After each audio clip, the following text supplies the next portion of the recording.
Amazing. So hello, everyone. It's our honor and privilege to welcome you all to and welcome both the in-person and online attendees to our 2023 Yale International Society of Tropical Foresters Conference. We are so excited to offer the first ever hybrid version of this annual gathering. My name is Angela Xue. And I'm Emma Grover. And we are the co-chairs for this year's conference. We would like to start by expressing our gratitude to the staff, faculty, students, team, and volunteers at Yale School of the Environment who made this conference possible. We wouldn't imagine doing this without all the support from our incredible community. We also really want to thank all of our attendees and all of you for traveling and calling in from all over the world. This year we have attendees coming from across 6 different continents. And for many of you who have attended this conference in the past, it's a welcome back to both ISTF and to Yale. So for this year, the theme for the conference is Envisioning the Future of Tropical Forest, the Roles of Feedbacks, Interconnectedness, and Adaptation.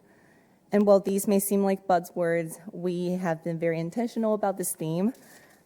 Changing climatic, ecological, and social feedbacks are already transforming many tropical regions, while greater areas are predicted to endure new shifts in the future. While some feedback components, such as deforestation, threaten the global community, others, including women's empowerment, indigenous and community leadership, and climate activism, and many, many more, can create more resilient future for our tropical forests. We seek to understand what actions are needed to adapt to changing dynamics and mitigate detrimental impacts to safeguard the future for local communities, tropical systems, and many, many beyond. So this conference provides an opportunity to talk across and about these challenges and to learn how to approach them. We know that attending to interconnectedness requires understanding, working through and with difference, including different worldviews, knowledge sets, and expertise. So we encourage you to seek commonalities in your work as well as difference, to seek shared language, and to seek collaboration across disciplines. This year, our conference continues to bring a variety of knowledge exchange formats through panel discussions, keynote addresses, posters, breakout sessions, and our annual Innovation Prize. We seek to provide broader accessibility by inviting audiences to participate virtually. For our in-person audience, we are beyond thrilled to see everyone interacting face-to-face again in Kroon Hall after 2 full years. And also, thank you so much for coming in this cold weather. We'll have a great time in this cozy space. So before closing, we have to extend further thanks to our sponsors for this conference. Without them, none of this would have happened. And we will now hand things over to Dr. Liza Comita, who will moderate the session with our keynote speakers. Dr. Comita is a professor of tropical forest ecology, as well as the co-director of the Yale Center for Natural Carbon Capture. Her work focuses on the ecological mechanisms driving patterns of diversity, dynamics, and species distributions in both pristine and human-altered tropical forests, and her research produces novel insights into the processes driving tropical forest regeneration and structuring these diverse ecological communities. So with that, welcome again to ISTF 2023, and we wish you all a delightful and productive conference.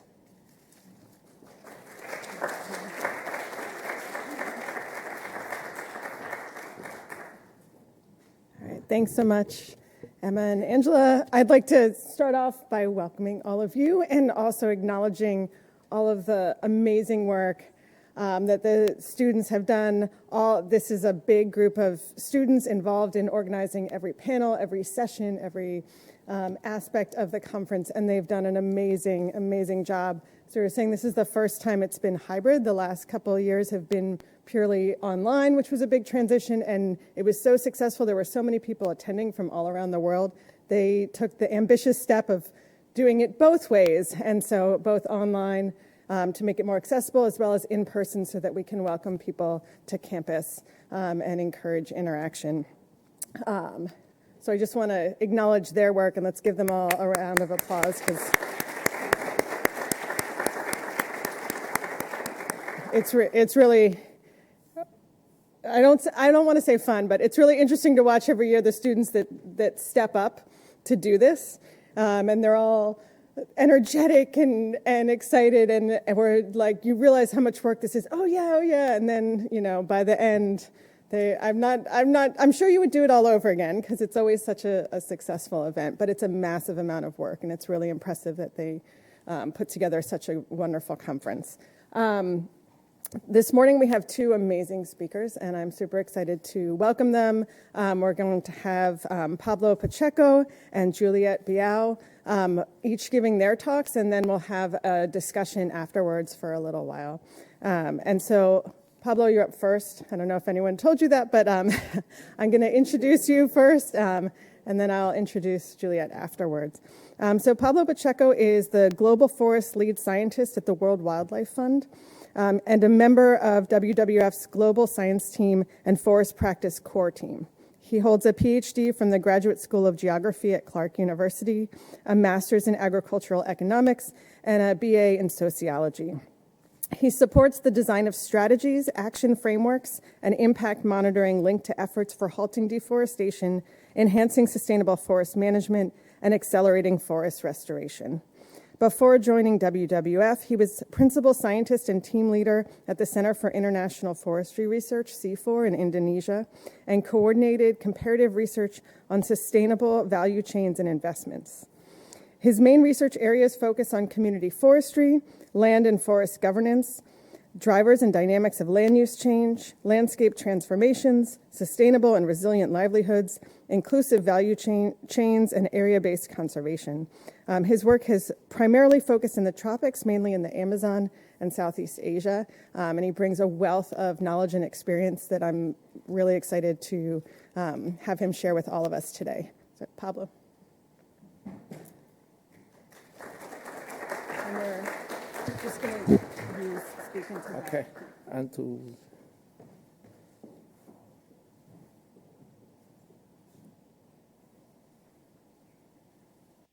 how do I switch slides and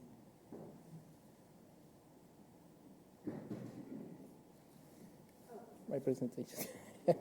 Sorry about that. Thank you very much. I really appreciate the invitation, and as Liza was saying, all the energy that students put into this, and I'm very much honored to be here, sharing with you some insights and perspectives on a bit on this topic, which is not an easy topic.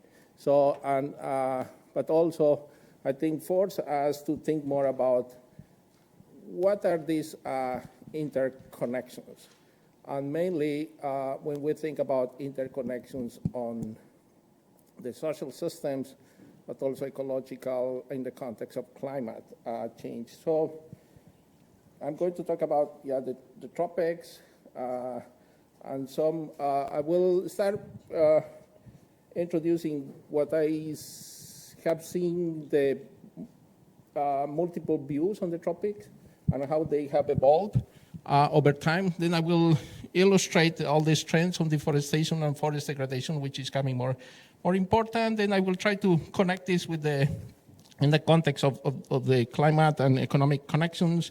I will talk a bit about the disputes and collaborations in the tropics and the differences in regions, and then I will try to emphasize some critical people-forest climate interactions that I think are important to highlight, and then I will move to discuss a bit the responses that have been put in place to deal with the drivers to support transitions to sustainability, why we are falling short, and how we have to understand these responses in the context of what I'm calling the socioeconomic divides.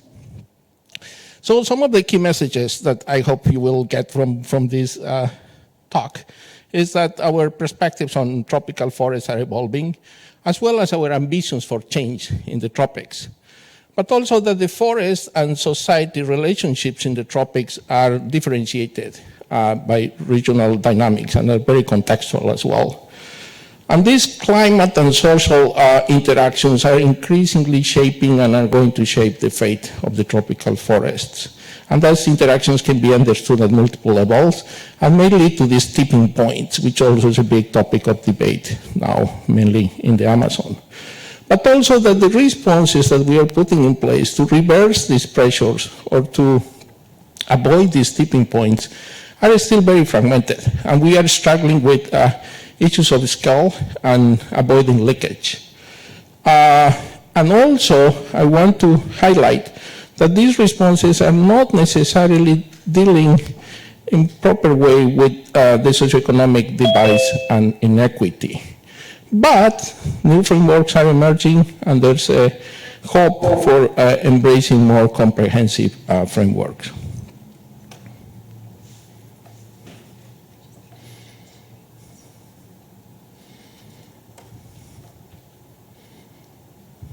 Okay?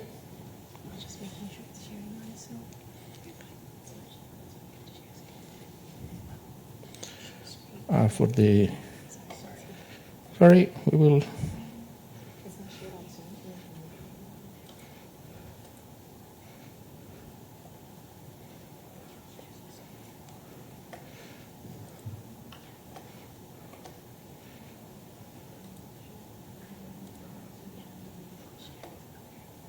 Yeah, sorry to our online audience. It seems that you were not able to see the slides.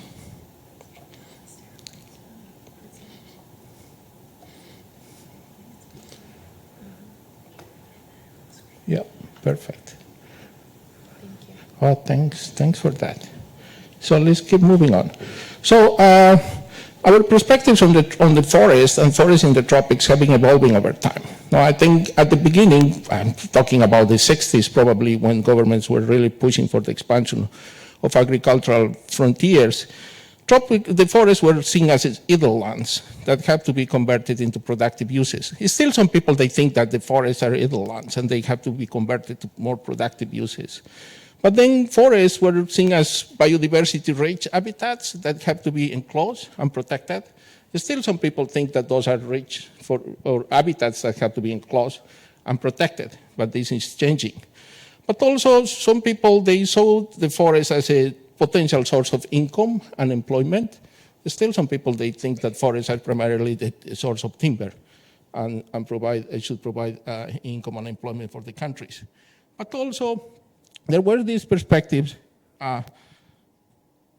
highlighting that forests are the home, or forest dwellers, the home of indigenous people and the home of local communities. And they provide multiple resources.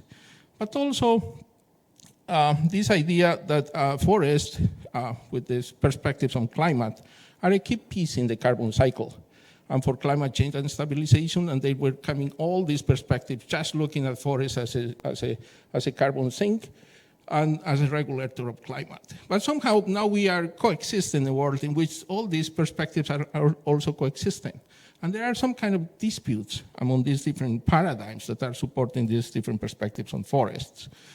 Some key facts, well, forests are critical biodiversity habitats, a biotic water pump. They provide food and materials, carbon sinks, but yesterday we were told that these carbon sinks are weakening over time, mainly in the Amazon. But also, tropical forests are places in which it's happening a very large process of land concentration. Also, there's a slow but steady process of market penetration into the tropics. There's persistent immigration. There's out-migration, people living out, going to the intermediate cities, main urban centers. But also we see that's a constant process of people going to the tropics, frontier lands, looking for sources of livelihoods. But also, there's very poor social infrastructure, and we know that are places with a very convoluted politics, but probably that's not exclusive to the tropics. I wanted to illustrate two main trends that are happening, and I took this data set, which is coming from a pantropical analysis that mainly is suggesting that deforestation has been, over time, important. About 17% of the tropical forests have disappeared, have been lost since 1990 to 2019. But this trend is declining. So over time, there is a bit less deforestation now than in the past. But also, we have to understand that deforestation, it really oscillates over time. No, we don't have these regular trends and varies from place to place. But probably what's important to understand is that there's a higher likelihood of deforestation on places with favorable biophysical conditions, terrain, etc., but also comparative lower costs of clearing forests or high opportunity costs for other land uses, and lower transportation costs, no? So areas that are a bit more accessible. But also, I think it's important to highlight here that there's a lower likelihood of deforestation, and we have multiple studies, and I came across another study yesterday suggesting that areas that have been designated as protected areas or areas that are under control of indigenous people, there's going to be much less deforestation on those places. Another important trend also is on degradation. And this is, I think there's much more attention to degradation now, because I think there was some discussion on degradation in the 90s, then the whole debate shifted to deforestation, and now we are a bit coming back to discuss about degradation, like in the talk yesterday. But I think what's important is that to highlight that probably the areas that get degraded now are probably equivalent to the areas that are deforested. And there are different numbers. No, for example, this study, they are saying the areas that are degraded are half of the areas that are deforested. There are numbers coming from the Amazon suggesting that degradation is more important than deforestation in terms of emissions, etc. But I think what's important is to highlight that an important portion of those tropical forests are degraded now, and that degradation is a precursor of deforestation, and probably half of the forests that are degraded are going to be deforested. And that has to do with ecological reasons, but also primarily has to do with the economics of land use, I think. Why those forests, they get converted to agriculture once that they are logged. There's people using those forests, they see that as there's much more financial attractive to convert those forests to other land uses. One important fact coming from this data is that these degraded forests are increasing over time. No? While deforestation is decreasing over time, seems that degraded forests are increasing over time. But what that means when we think about these trends in the context of interconnections. And I started to think about that because often I have seen these interconnections mainly from a more economic perspective or a global trade perspective, and how globalization, commodification, and financialization of commodities, they have been affecting the expansion of the agricultural frontiers, mainly of soybean and oil palm in the tropics. I think all these upper sides and all these global and local climate interactions were well explained by Deborah yesterday. But I think something that we have to understand also is how all these climate effects may be shaping now or are going to shape these more financial and economic trends, and the role of markets may have on explaining land use in the tropics. And I think two important facts to take into account here is that global consumption of food has been increasing. No, there are these studies that are saying about 50% of global consumption has increased from in the decade of 2000s. And almost 60% of that increase is coming from products that are produced in the tropics. So much of the pressure from the global markets or the food system is going to the tropics. But another important trend is to think about that a portion of that, yes, goes to the global markets, but also is thinking about the role of the domestic markets. That often they are not necessarily considered in the global debates, that about 70% of that production goes to the domestic market, but that varies from commodity to commodity. It's much more important, the role of domestic markets of beef that are consumed in Brazil, that oil palm, for example. But I think it's important to think in this process. And there has been a lot of research on these teleconnections. Whatever you do in one place may have impacts on another place. I think the best example has been on the biofuel policies in the north and how they have affected production of soy and oil palm in countries in the south, and that has put additional pressure on the forests in the tropics. So I wanted to move, having these on the background, about thinking of the tropics as geographies of dispute. And I'm thinking of dispute in terms of three different things: competing needs, values, and aspirations, uneven capture of resources and benefits, and growing pressure for land and occupation. I think there are disputes in terms of how people understand the tropics. For some important portions of people living in the tropics, that's the home. For others, it's a land of opportunities for immigrants, smallholders going into frontier lands, looking for making a living in those places. And for companies and corporations are sources of profits. Also, this uneven capture of resources, I think, even though we have been seeing that indigenous peoples and local communities are getting more rights on these resources, those rights tend to be constrained by governments, and they struggle to realize the benefits of those rights. But also, as I mentioned, and this is becoming much more important to understand deforestation trends in the tropics, are these processes of encroachment, mainly encroachment of public lands, encroachment of indigenous lands, and land concentration and speculation. And that's becoming much more visible now, for example, in Brazil, as a major driver of land occupation, that land speculation is an important driver. And also the fact that the economic value of forests vis-a-vis the economic value of agricultural lands is always going to be lower. And there's economic reasons for that, but that's the fact. And that's why that also stimulates this process of land speculation and conversion.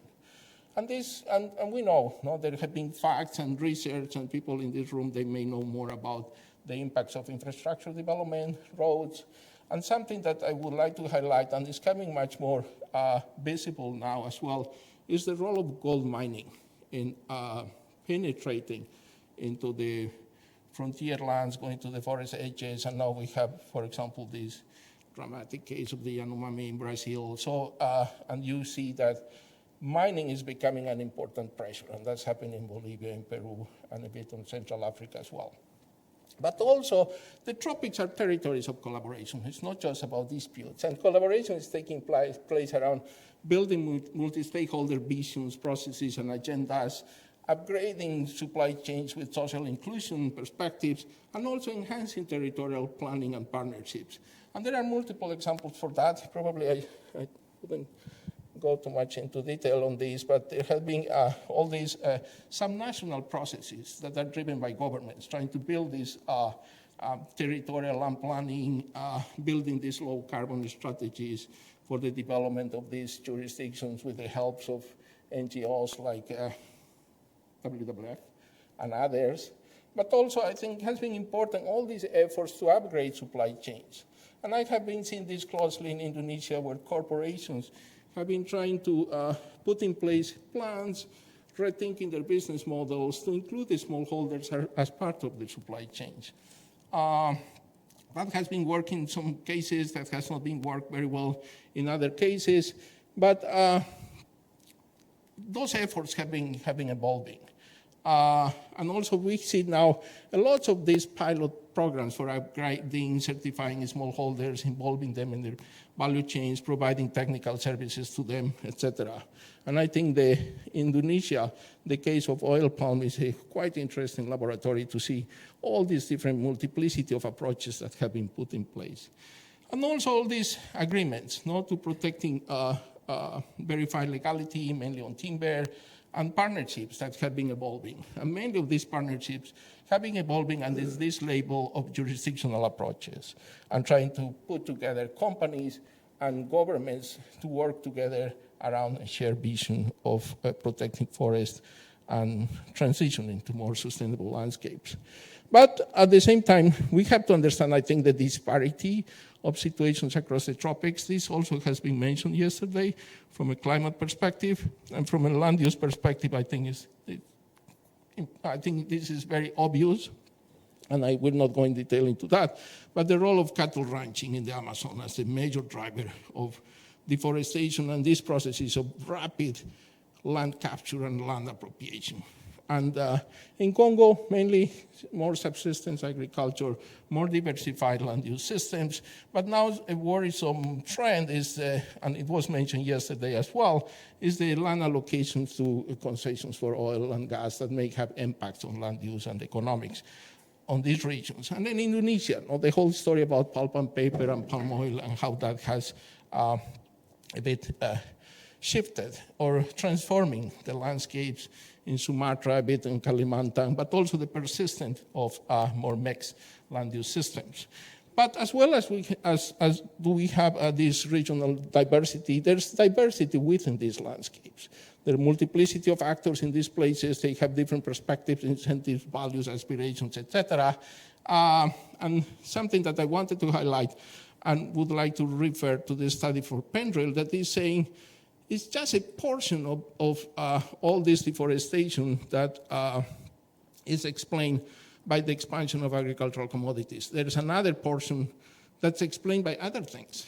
And these other things are driven by commercial interests, speculative goals, unclear and contested tenure, land abandonment, and now is coming as part of the equation fires. But also, I wanted to highlight that when we look at this diversity of actors and stakeholders, there are important processes of social economic differentiation, in terms of access to resources, access to land, access to finance, access to opportunities, and political voice as well. So I just wanted to highlight that we also have to think about diversity of the tropics. And in terms of what I think are critical people, forest, and climate interactions, four of these interactions came to my mind that I wanted to highlight here. One is connected, and is connected to some new studies. It was interesting to see that now there's much more connection in thinking about deforestation, changes in rainfall patterns, and how that's going to affect agricultural yields, and is going to have economic implications for farmers. The second is all these stories and narratives about timber extraction, forest degradation, fires, and droughts. The fourth is about livelihoods, tree crops, market engagement, and risks, also coming from climate. And the fourth one is on deforestation, diseases, and human health. I have not worked in all of these, but I think I started to understand the importance of all of these interactions that we have to increasingly think about these implications and interconnections. And I think I wanted to just to highlight this study that came on 2021, making these connections between how deforestation is affecting local rainfall, or regional, in this case, rainfall patterns, more droughts, and how that is affecting potential reduction of agricultural yields of agriculture in the southern portion of the Amazon, and that's going to have implications on revenue loss for farmers and for the fiscal system, in this case in the southern Brazilian Amazon. So that's an important interaction to take into account. The other one is about this degradation, timber extraction, fires. And in the Amazon, there has been this study that has been recently published by La Pola that very much he's saying, yes, an important driver of degradation now, yes, is timber extraction, fires, and he's adding droughts and saying we can explain that degradation, that 5% of forest in the Amazon is degraded by timber extraction, fires, and when he adds droughts, the proportion increases to 30%. I think we can discuss those methods, but I think what's important is that fires are becoming much more into the picture of understanding degradation, and is going to be a very decisive factor. And what he's saying, which makes a lot of sense, is even if we are able to deal with deforestation, if we don't deal explicitly with the drivers of degradation, it's going to stay there. And they are complementary, but also they have their own dynamics, and we have to understand them a bit separately. And another study from the Congo, I think, is talking about the same drivers. But what's interesting on that study is also talking about fires and adding conflict. But also this study finds that fires and conflict, they have divergent spatial trends. No conflict is taking place more in the eastern portion of the country and fires on the western portion of the country, but both have an important role on explaining degradation. So that also leads us to think that how important are these context-specific circumstances. Another connection I think that's going to become more important over time is this between livelihoods, tree co-ops, and how smallholders get engaged in markets and faced with the risks. And this discussion is emerging also connected to the interactions between cultivation of high-value tree crops and climate change. In this case, oil palm. That oil palm is being seen as a potentially vulnerable crop because this monospecific plantation system that has been dominated in Indonesia and Malaysia. And these may imply that smallholders growing oil palm may be exposed more to future climate risks. And also this is because they have a very deficient access to high quality seedlings, finance, and technical services. So they may struggle. And now, interestingly, is emerging all this discussion about the potential of oil palm agroforestry, so mixing oil palm with other crops that could help to improve the resilience of these local farming systems. So that's part of the debate. And I just wanted to highlight these also connections between deforestation, diseases, transmission, and human health. I think because of COVID, all of us, we have been putting much more attention to the processes of disease transmission, and there has been already a lot of research that's very robust in the tropics, making these connections between deforestation and malaria, and now exploring other processes of transmission. But I just wanted to highlight that we have to probably put much more attention to human health. And another thing that's coming up also, and a couple of studies suggesting that there's an association between gold mining and malaria. And that goes back again to this problem that the Yanomami, and I just read this article 2 days ago, that also they are connecting encroachment, expansion of gold mining, and malaria on those areas. So there's going to be much prevalence of malaria in areas that are being encroached by gold mining. But moving away from that, I think all these incremental effects are putting the discussion of tipping points as important about how do we think about the future of mainly of the Amazon. Also yesterday, this has been mentioned to the tipping point, saying that there's much more discussion on the Amazon, probably not much on the Central Africa, the Congo, and Southeast Asia on tipping points. There have been several studies thinking through the transmission channels of these tipping points and how they are going to affect. I just wanted to show this that was produced by a colleague of mine, also looking at the tipping points. And what this study is trying to map the 3 critical tipping points that have been suggested by the science panel in the Amazon that are these, that annual rainfall falling below 1,500 millimeters a year, drying seasons increasing length from above 7 months, and deforestation that is in the around 2025 accumulated deforestation and overlapping. And it's interesting to see these maps. Probably because of the resolution, you can misinterpret a little bit that lots of these areas are now close to crossing that tipping point. But that somehow illustrates how significant can be thinking about tipping points and these interactions, mainly in the southern portion of the Amazon.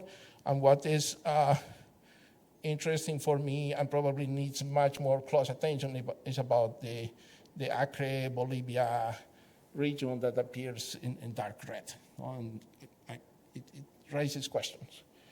But also I think there's this thinking that may not be just a critical point for the entire basin, but there are going to be, I don't know, the effects on the southern Amazon may not translate as in a similar way in the north or central portion of the Amazon, but probably that's more for the ecologists to figure it out.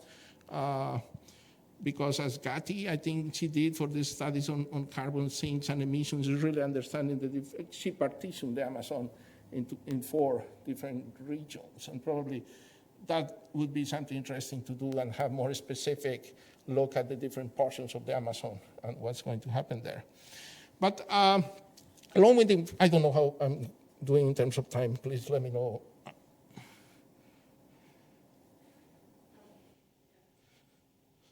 Okay, 10 more minutes probably or less. Inflection points, I think is, how do we think about if these inflection points are possible? I think there was one that happened in Brazil in 2004, that deforestation really slowed down to 2012. So it was really dramatic process of slowing down deforestation because policy interventions. And something similar is happening now in Indonesia.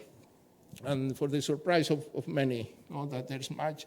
This trend is based on official statistics in Indonesia, shows that there's much less deforestation now than in the past, that probably, we are to a point in which deforestation is being controlled in Indonesia. And this is because, as it happened in Brazil and Amazon in the past, is because a combination of policies and commitments for companies that may have triggered this reduction of deforestation, but also some other perspectives would say, well, but if there's not much forest to be saved, of course the deforestation is going to decrease.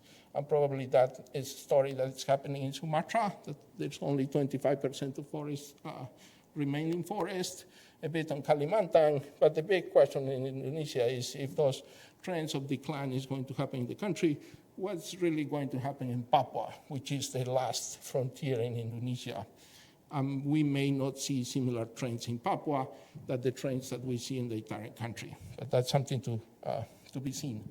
But then let me move to what I think are the responses to river pressures. We did this study, we put together all the responses that were, we saw that were being actively embraced by countries that we're facing with active deforestation. We published that study in 2021. And basically the major findings that are coming from that are looking at these responses that we classify in 2, area-based responses and sector-specific commodity responses. And very much is that the area-based responses that can be declaring protected areas, recognizing indigenous rights, moratoriums, planning, etc. They are very effective to prevent the loss of specific forest areas in those intervention places, but they don't stop leakage. No, there's deforestation going on in all the other places. And also these sector-specific responses, like payment for environmental services, traceability, etc. They have been able to mainstream environmental outcomes, but also we found that they struggle. And they struggle to reach impacts at scale. So it's still, there are very pilot specific places, and they have not been able to scale up and to achieve a much higher impact. And also an important lesson that's coming from looking at these responses is that there is progress when 2 or more responses, they have synergistic effects or reinforcing effects. I think that's happening in Brazil in 2004 with the soil moratorium. And that's happening in Indonesia now. That public policies, along with voluntary actions or commitments, they need to come together and have these synergistic effects. And also, there's this emergence of these more integrated approaches, landscape approaches, jurisdictional red, etc., trying to make these connections to happen. So, and the last time we have seen this proliferation of pledges, probably, and also there are skeptical voices saying we have pledges, but there's not real actual actions. We are not able to achieve the commitments. All those promises didn't happen. But we have seen more pledges. and partnerships coming up, no? Like the LIVE Coalition, led by the UK. Then we have this FACT dialogue also that was launched in the COP26. This Glasgow Leaders Declaration on Forest and Land Use that more than 100 countries subscribe to this declaration. And now we have the Forest and Climate Leadership Partnership that's building on the Glasgow Declaration. And also Petro and Lula, they met in, when was that? In January. And also they are making this pact to save the Amazon. So I think we are going to see more and more of this partnership, but still there's this important need of not just political commitment, but also resources and frameworks to implement those type of commitments. And something that I'm thinking about, what are those frameworks and they may be offering? I came up with these 4 circles that in my way, or in my view, they are reflecting the different perspectives that we have now on thinking about how to solve this very wicked problem that we have in the tropics. So we have this perspective from climate, the net zero, and there's a lot of things that have emerged connected to that. Mainly the voluntary carbon markets, but also all this thinking about nature climate solutions. And based on result-based payment, which is connected with jurisdictional rate, but also we have the jurisdictional approaches, we have the nature-based solutions. From the finance perspective, this concept of nature positive has been very appealing, and now we have these nature positive frameworks coming from the financial sector and banks, but also we have thinking about just transitions and people trying to think and to introduce perspectives on how these transitions to net zero, nature positive can be fair and just. I'm talking about more direct finance for local communities, supporting more local stewardship economies, coming up people in Brazil now because, Nobre really put this topic into the agenda about bioeconomy, and now thinking more how bioeconomy could become a solution to reconcile conservation goals with integrity of biodiversity and support sustainable livelihoods as well. And we have all these perspectives also coming from the right-based approaches, which are more on recognizing rights for people, recognizing rights for nature, and having more all these perspectives on Mother Earth. And somehow, I think now we see also that there is some kind of tension between these more market-based approaches with non-market perspectives and the market-based that they tend to differentiate nature and people as different entities when you have these and other perspectives that they are trying to integrate them, or they are trying to more highlight perspectives of communities and indigenous groups that they integrate nature and people. So this is what we have now. But what I wanted to show, and I will end up with this, is that new thinking is emerging of these coalitions. There's this forest, climate, and leadership partnership, that when you think about how all these multiple perspectives about how we frame the actions that we can put in place to reduce deforestation, support sustainable management, or promote restoration, how they are going to play out in specific places. I was glad to see, because this is thinking that has been emerging lately and is connected with this diversity in the tropics, that we have to tailor responses to a specific country, context-specific conditions in the country. And now these partnerships are more offering like a portfolio of what they are calling investment packages. But I think probably that's the right thinking, thinking about there's portfolio of actions that have to be tailored and adapted to specific conditions, because realities in the tropics are not the same. But the question that I wanted to put to you is that probably we are, even though we have all this thinking about responses to reduce emissions, to support transitions to more nature positive future, whatever they may be, there's still, I don't think that these socioeconomic divides are being properly addressed. And There's recognition to customary rights, but there's not much discussion about land concentration processes and land appropriation in the tropics. There's not much discussion about investment in social services, and always there's this bias against isolated areas that have very difficult access to services. The subsidies and technical services are more biased to more profitable crops and tend to discriminate other crops.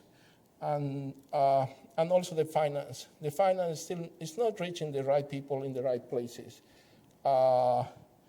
And the resources and capacities that we think that we have to build are also biased to market-driven actors that have expectations of profit. So I think still when there's all this thinking about responses, I think there's still need to think how all those resources of finance have to be complemented with other measures to deal more with social equities. And I wanted to stop there, and I hope you got some insights from this presentation, and I hope I didn't take too much time. Thank you very much.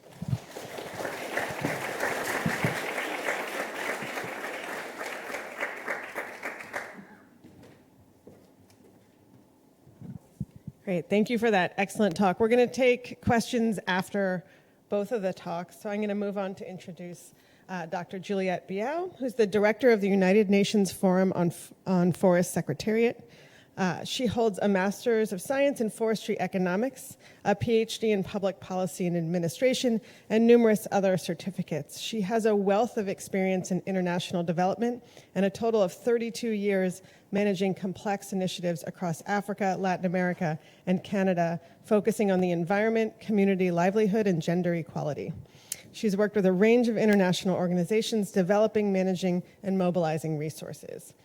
She joined UNFF from the United Nations Environment Program in Nairobi, where she served for over 6 years as the director and regional representative for Africa.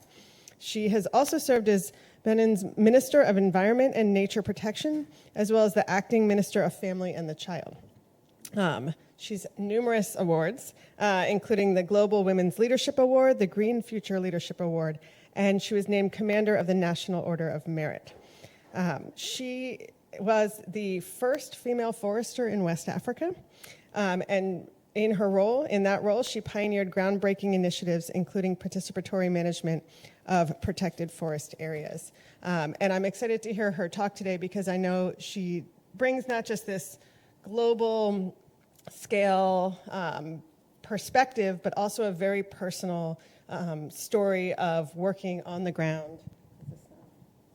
Okay, of working on the ground and actually turning aspirations into action and hopefully success. And she's going to share her insights with us today. So let's welcome Dr. Juliette Biao.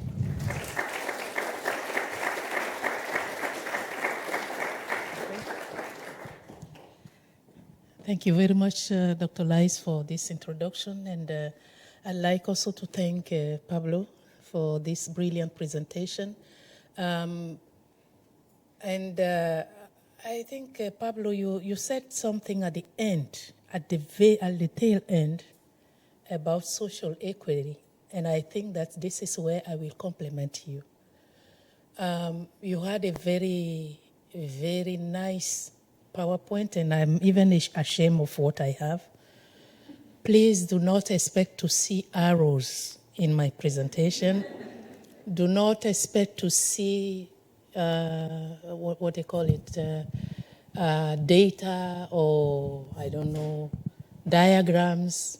Pablo did that very well.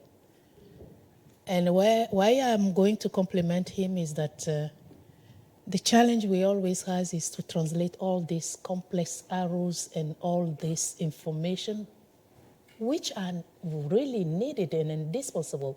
How do we translate it in a very simple language to our actors on the ground, but also to the policymakers? So this is why I'm going to compliment Pablo today on a topic where we are still struggling. I don't know if I did not hear well, but during Pablo's presentation, I did not hear at once women. maybe it implies in some of the slide he presented. This is the reason why we have the duty, really, to remind that the gender perspective. If we don't take into account the gender perspective, I don't know what we will achieve. It's not random if we hear about Mother Nature or Mother Earth. I've never heard about Father Earth or Father Nature. It means that women are really important in all these processes. I will not really, in the interest of time, and with the brilliant presentation that we had from Pablo, I will go straight to what the complement, yeah. So if you can help me go straight.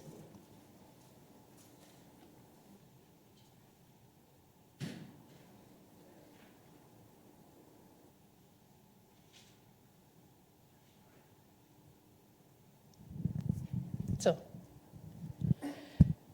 I am a woman. And if you think of a woman who, during her whole career, has struggled and still continue to struggle, it's me. But the good news is that in every challenge, I always see opportunities. And whenever I'm challenged, I say to those who are challenging me, oh, you will make me stronger. And I strictly believe in that. I believe in men and women being complementary. But at the same time, my whole life I've been challenging men. Since my primary school, where I didn't like the stereotypes, I put together the first female soccer team in 1976. And I was a goalkeeper, and I won a Golden Award. I also won a Golden Award as on table tennis in 1987. My whole life, I always believed that what a man can do, a woman is able to do. It's just a matter of being qualified and have the capacity to do that.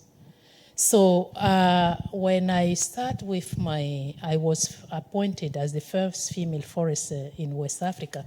I was in charge of the W International Park, which was shared between Burkina Faso, Niger, and my home country, Benin. I will save you with the details of that because I know that we have interaction in the afternoon, and I will share with you all my challenges. As a minister, the first female minister in my home country, Benin, I thought my life will become easier. But no, the environmental consciousness was so low.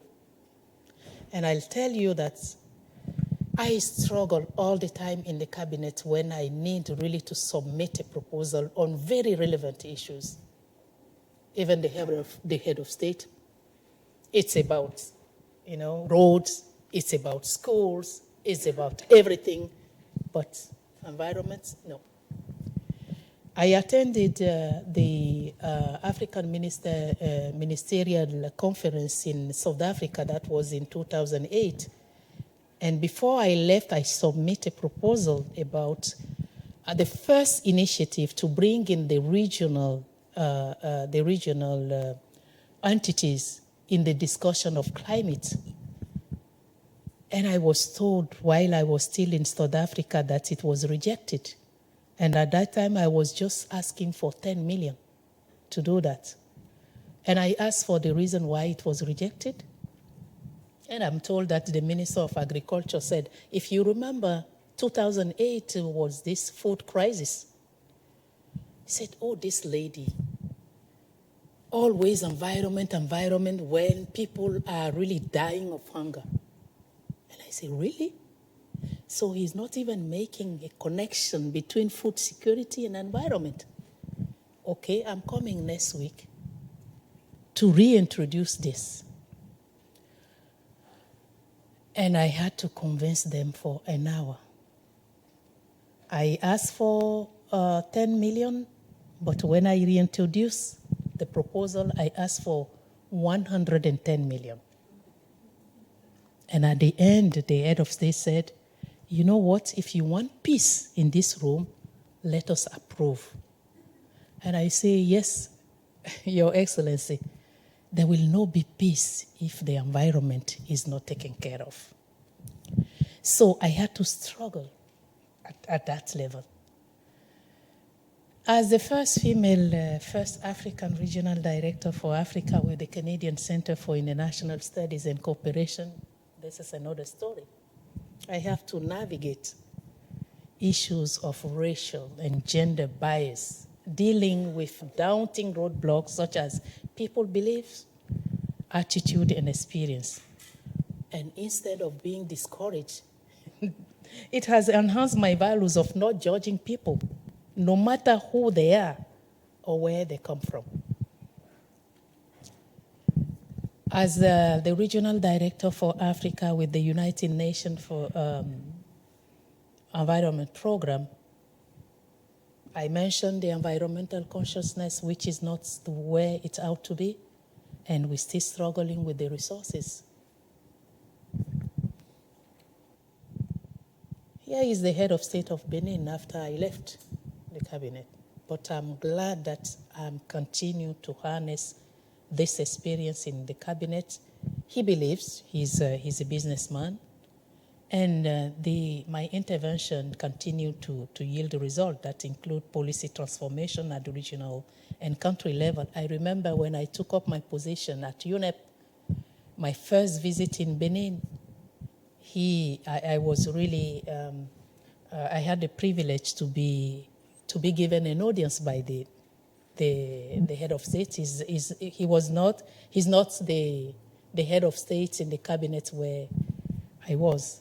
And when he was coming to welcoming me, oh, how is my sister doing? I say, your sister will feel better if Benin can pay all the money that need to be paid on the contributions, international contribution. The same date he signed off, and everything was really paid. And I'm glad that I was able to harness that. So this is the first prime minister in Senegal. I continue to work with her to see how really we can remove the obstacle and really empower women. I have an important question for you in that UNFF, where I am today as the first African woman in the Department of Economic and Social Affairs. Is not the end of the challenges, but always have the determination to continue. And I'll spare you with the biggest challenge in family, because the more the woman rises, the more you have a problem, especially when the challenge of the teenagers really reaches you with the children, and you have to deal with both your career and being at the top, and to show that you have the capacity. So my interest in joining this conference today is to see how with the Yale University, we women, we can come together to really improve the lives of the local communities in the ground. And through the UNFF, we have the major group where women are represented. How can we work together to advance the implementation of our UN strategic plan on forests? And how can Yale University support the science policy interface to that end? So I'll stop there. I know that I have a lot to say during the interaction, and in the interest of time, I really want to thank you for your attention. Thank you so much.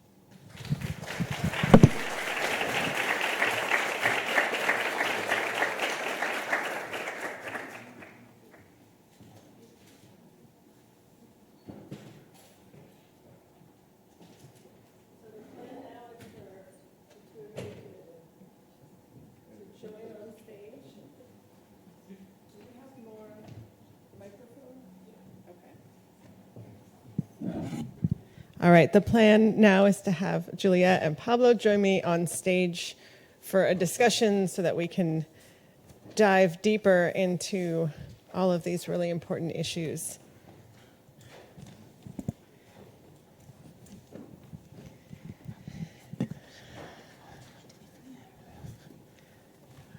The first thing I have to say is I'm glad I don't ever have to tell you no or try and tell you no. You seem, I love all of your stories. I can imagine,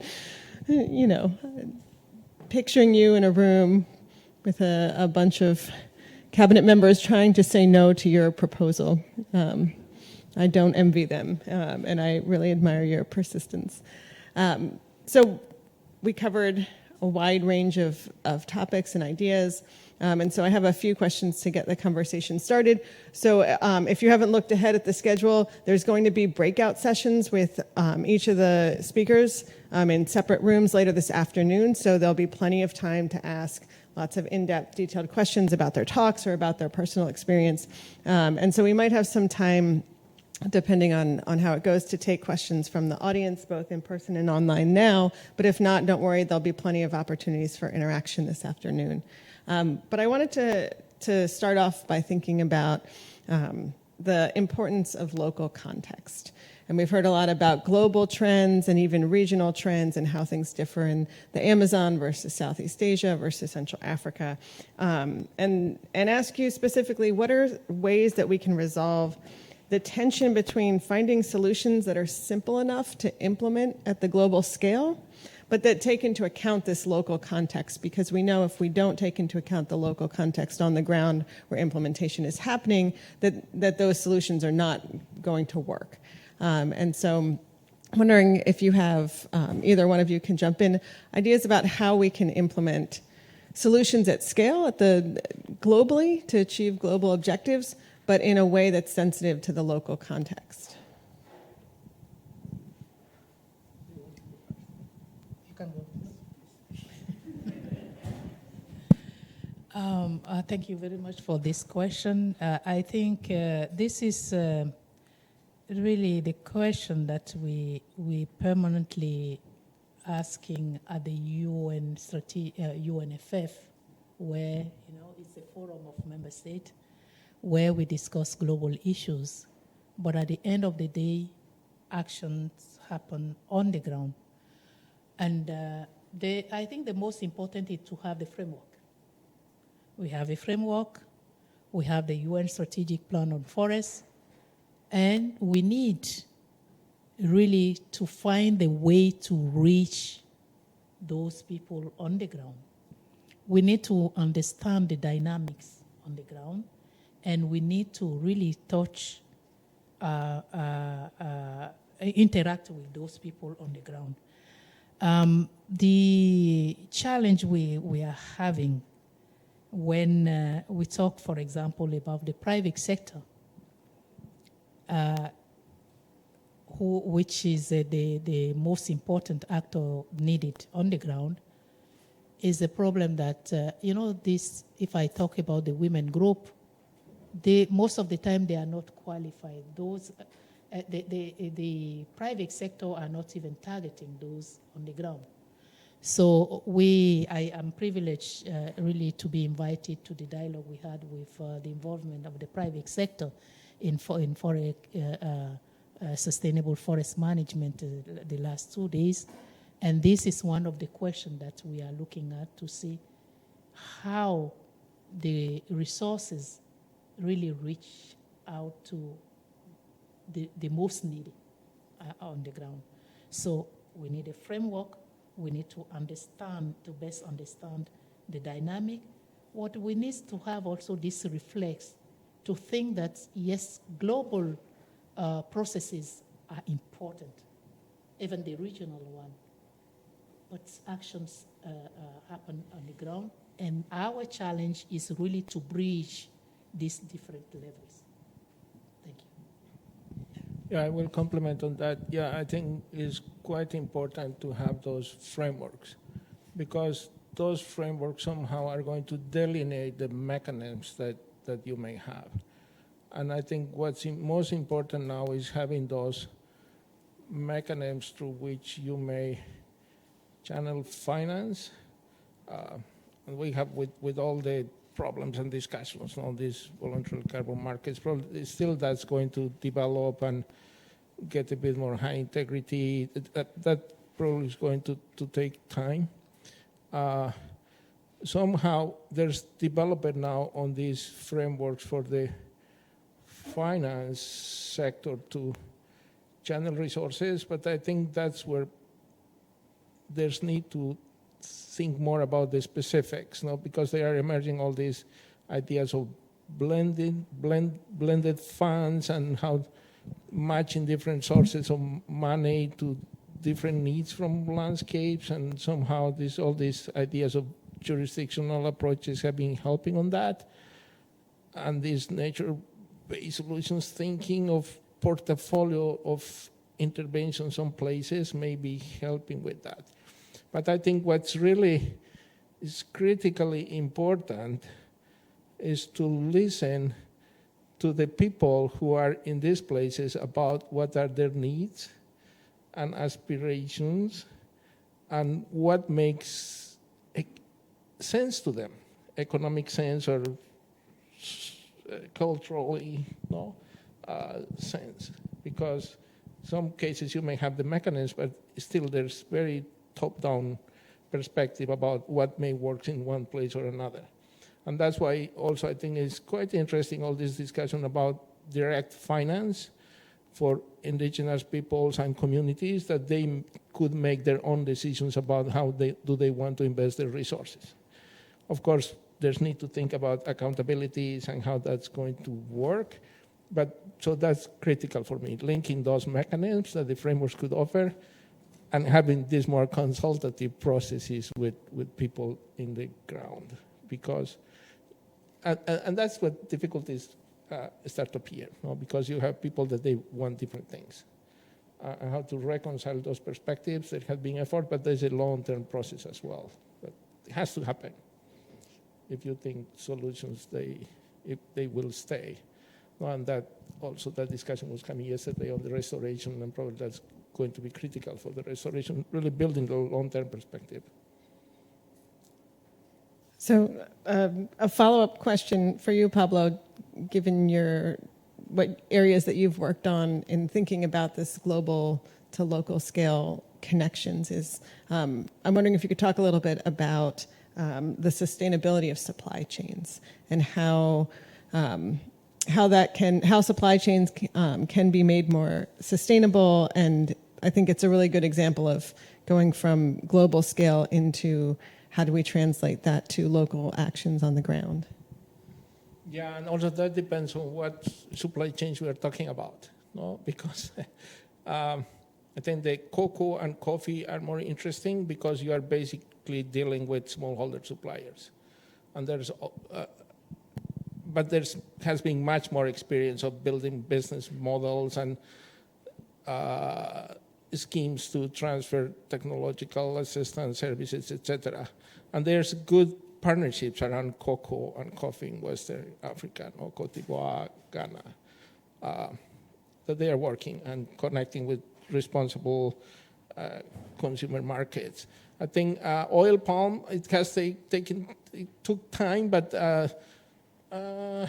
seems there has been progress on how companies understand the problems of smallholders, because very much the critical challenge for these supply chains to become sustainable, the bottom line is how you increase productivity without the need to keep expanding into the forest and always, but increasing productivity for smallholders has been a big challenge because they are trapped into low production systems. So they need finance to replant, finance for fertilizers, know-how, good seedlings, etc. But companies have been figuring that out with the help of NGOs. But the critical problem on those sustainable supply chains is even if you are targeting one specific market which is more demanding, like the EU, maybe some other markets that are a bit less demanding, and there's easily you can shift your end market from one demanding market to one less demanding market. So, and the whole discussion is how you level up. So how all countries may put a bit of pressure on companies, on traders. And I think the beef is a completely different discussion, because much of the beef is 80% of the beef is consumed in Brazil. So I think the discussion in Brazil has to do more with regulations, probably, and a bit more of enforcement.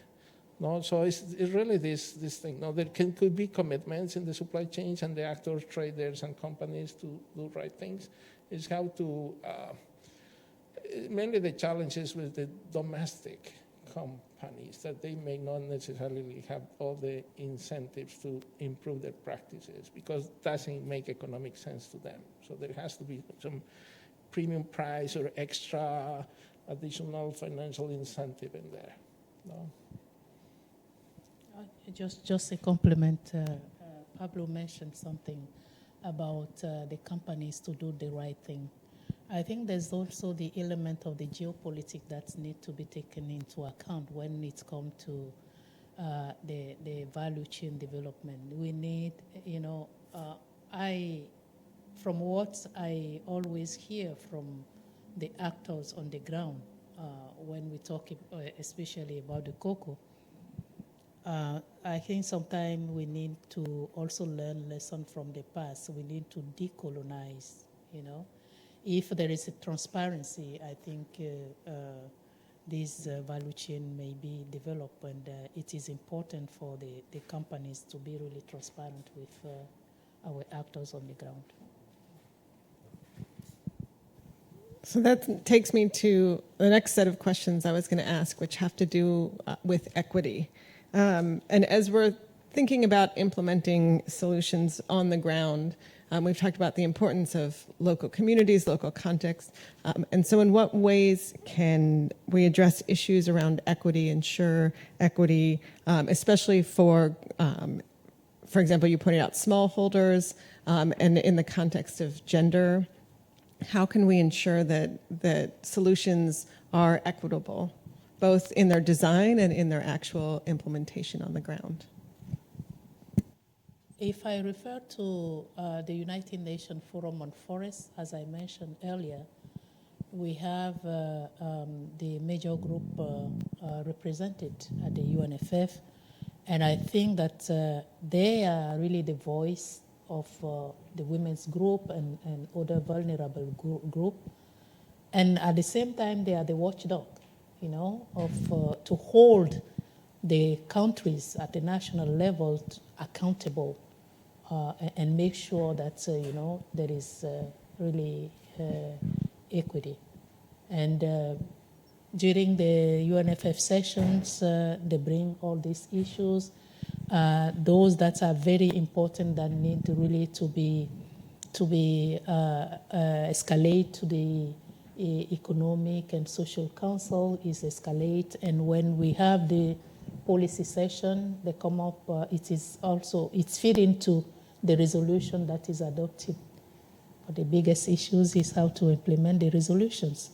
Sometimes you feel like you need a resolution for implementation of the resolutions.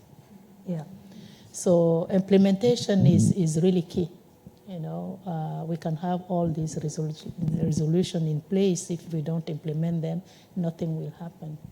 And I think that at the United Nations, the good news is that last year the United Nations General Assembly really adopted a resolution on human rights, considering a clean environment as a human rights. And we have also this principle of the Sustainable Development Goals, which is leaving no one behind. So we have all the reference in place. We just need to really to make sure that the resolutions are implemented. If I refer to the United Nations Forum of Forests. Yeah. If I can compliment, I think on the equity, all these perspectives on social equity are permeating or penetrating a bit more discussions about environmental sustainability, And also all these discussions about climate justice are permitting more these discussions on climate. And that's important because that has been creating the pressure for governments to act, but also for organizations like the one that I'm working on now to include more these perspectives. And for example, now on equity, there is this debate of moving beyond protected areas, promote conservation, putting people at the center, and thinking on equity as a problem that has to be at the center. So it's not just conservation for conservation, but also it's conservation for the people who live in these places. So it's being mainstream in the narratives, people at the center, and I think that helps to think about equity. But something that's quite important, and Juliette reminds us, is that we have to think about men and women, other vulnerable groups, and really unpack what that means for different people in these places. No? And also equity has been permeating these discussions about sustainable supply, mainly from the smallholder perspective as well. No? Because, and I think we realize that there are not going to be sustainable, resilient supply chains if the problems of smallholders are not resolved, because that always is going to be affecting the entire supply chain. So we really have to upgrade the entire supply chains, not just a few companies in the supply chain or just a few suppliers. Just to add something very important, I think we need to learn lessons from the desertification control activities we have undertaken 4 decades ago. We have planted trees according to the techniques we've learned in the most prestigious schools. The science was there. Finance and the lack of finance and where the work without is not a valid reason. But you know, the land degradation, instead of being reversed, is even worsening in some part of the world. What we should learn is that we have not really enhanced the social sustainability. And the issue of equity is part of it. If we don't take it seriously, we will come again. As long as we live, we'll talk about desertification, deforestation.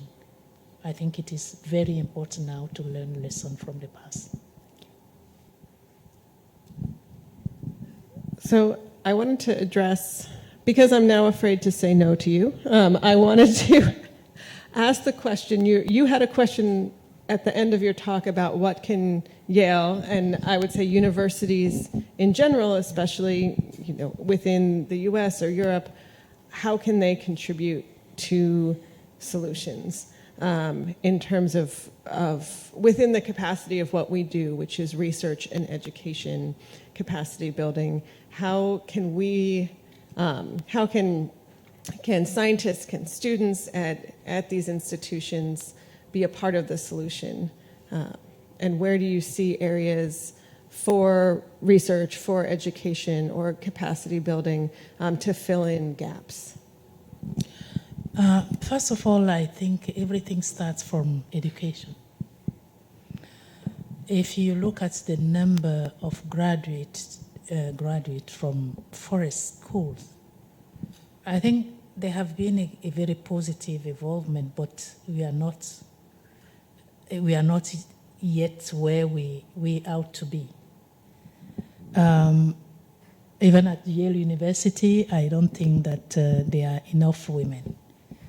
And I know from what the late Ghanaian teacher, James Kwagi said, and I quote, "If you educate a man, you educate an individual. But if you educate a woman, you educate a family, you educate a community." I think if we can try to promote, education of more women in forest schools, it will help really to kind of contribute to the empowerment of women at different levels. But Yale will also, we can have a partnership on interfaith science policy, because the right policies create lasting solutions. Thank you. May I answer that question? Yeah, from my perspective, I think from where universities really can play a role, because now you have all these global targets and you have these processes and claiming that they are achieving those targets, and it's increasingly needed. And there are frameworks that are being developed about how to monitor progress or impact towards achieving those targets, but still they are not very systematic and there are gaps. And I think it's quite important, the role of scientists and researchers to contribute to the development of those frameworks. I think has been much more work on how we leverage on remote sensing, on Earth observations, and even now they are trying to connect remote sensing to understand poverty, etc. That area has really developed well. I think on ecology as well, on monitoring fauna, yes, I think there's more technology, camera traps, sensors, etc., etc. It's really leverage on that. But the social part is still critical, how we understand improvements of well-being. And I think the whole attempt really has to be on understanding trade-offs. It's not just having a specific angle on poverty, well-being, or conservation, biodiversity recovery, fauna, birds, etc., or the climate and the carbon. But it's really how we are able to integrate these pieces of knowledge to understand trade-offs and at different scales. So it's really, we have this challenge at the landscapes, understanding these synergies and trade-offs, what works, what doesn't, and then moving across scales, what can be aggregated, at what level, etc. So there's still a lot of work that has to be done. I think there have been lots of efforts, but there's still work to be done. And probably interesting research questions could come up. I'm just checking on how we're doing on time. With 3 minutes? All right. And I see coffee and food out there, so I don't want to hold people late. But I did want to end by asking Juliette and giving you an opportunity to expand a bit more on what you touched on at the end of your talk, which is both your personal experience in terms of women in position of leadership in the forest sector, and how and why do you think women can be catalysts for change, particularly in the forest sector? I think I talked about it in the previous question that the fact that women really are more caring, and that in the forest sector they are the one really who take care of the family instead of the livelihood. I think women are very important, play an important role, and we've seen that during COVID-19, how it has impacted women, and they had really to go back to the basis because they were hit very hard. And in some part of the world, we've seen how they were able really to build the resilience during COVID-19. Even though in other parts we've seen some pressure on natural resources, but women are really able to adapt very quickly, and really, if we can have them really leading, I think we will see there will be a good catalytics in sustainable forest management. It's just a matter of empowering them. It's a matter of really giving them the space to really do what they have to do, and giving them the means to do that. So I'm joining Pablo in what he said about really the resources have really to reach those who are really needy. I believe, and I said that it's not about being a feminist. men and women have to complement each other. Even for women to be in a leadership position, we need this social negotiation with men. Sometimes it's more strategic to have men really helping to have women in a leadership position. Otherwise, it really won't happen. So we complement each other, and we always need really to work at together at all levels as really actors who are complementing each other. Great. And with that, I'd like to thank our two speakers again.